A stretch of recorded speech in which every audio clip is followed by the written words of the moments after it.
Richard Carranza's new firm made millions off COVID-19 pandemic in NYC. The California edtech firm that hired ex-schools Chancellor Richard Carranza cashed in on the COVID-19 pandemic in NYC, reaping millions of dollars from the Department of Education under his reign, records show. IXL Learning, Inc., which named Carranza its chief of strategy and global development, has been paid $3.3 million by the DOE in the past 2 years alone. The Silicon Valley outfit has collected $2.1 million in NYC taxpayer funds this school year. That nearly doubled the $1.2 million it made last school year as the DOE expanded remote instruction, according to records compiled by the City Comptroller's office. Observers expect IXL's windfall to grow with Carranza as its salesman. He brings to the table a wealth of contacts and people who owe him favors in New York, Houston and San Francisco, where he has led school districts, said Alina Adams, a Manhattan mom and writer who runs the website NYC School Secrets, Parents Helping Parents. Some of the people in charge of deciding whether or not to buy IXL products will be the same people that Carranza hired. Carranza's new gig as a top executive for a DOE vendor raises serious conflict of interest questions.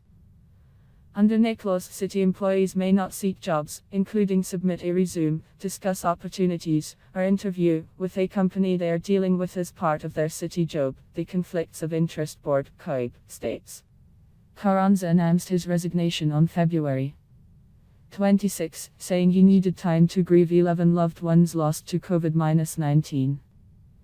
IXL announced his hiring in a press release dated April 1, less than 3 weeks after his last day as chancellor.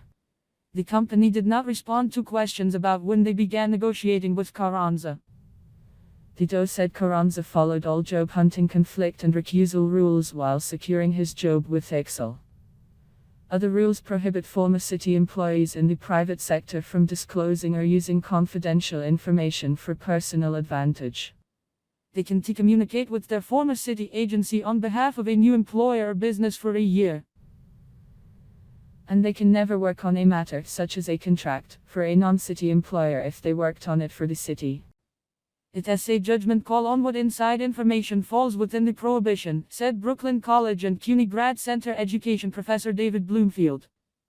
It will be hard not to use the information Carranza has to benefit his new employer.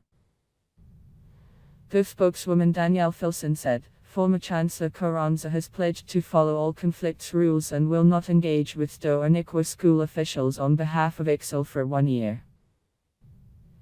IXL provides educational software on math, language arts, science, and social students for grades K-12, and tools such as Rosetta Stone, the foreign language program IXL acquired, Filson said. The DOE has paid IXL about $5.6 million since 2011, the comptroller's records show. In 2016, under former Chancellor Carmen Faria, the DOE awarded IXL a 7-year contract at a maximum cost of $, but payments have exceeded that, against procurement rules. The DOE often spends beyond registered contract maximums before submitting amendments or extensions to the Comptroller's office, said Hazel Crampton Hayes, press secretary for Comptroller Scott Stringer. Since last year, the DOE has installed IXL software, among others in some city-purchased iPads for students to study remotely due to COVID-19. This did not cost extra, the DOE said. The IXL Learning website says 5 NYC students use IXL in the past school year. They have collectively mastered skills and become proficient in skills. It adds, questions answered by NYC students. The DOE could not vouch for the numbers and IXL would not explain their basis. Many online reviews by students and parents nationwide blast IXL software, which gamifies instruction, for a point system that brings some kids to tears.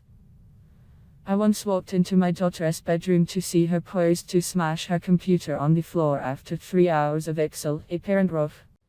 A 17-year-old said in a post that 9 of 10 kids not only hate IXL but would rather read a hardcover book. That's not normal for this generation. He added, I've also found that while answering questions in IXL people tend to get anxious, angry, upset, frustrated, and sometimes depressed. The reviews alarmed Lenny Hainson, executive director of Class Size Matters. I have no gripe about Carranza getting whatever job he can after the stressful experience he was put through in NYC. However, he shouldn't be working to promote a product with such distressing impact on kids. She said no district should use it, no matter what Carranza says.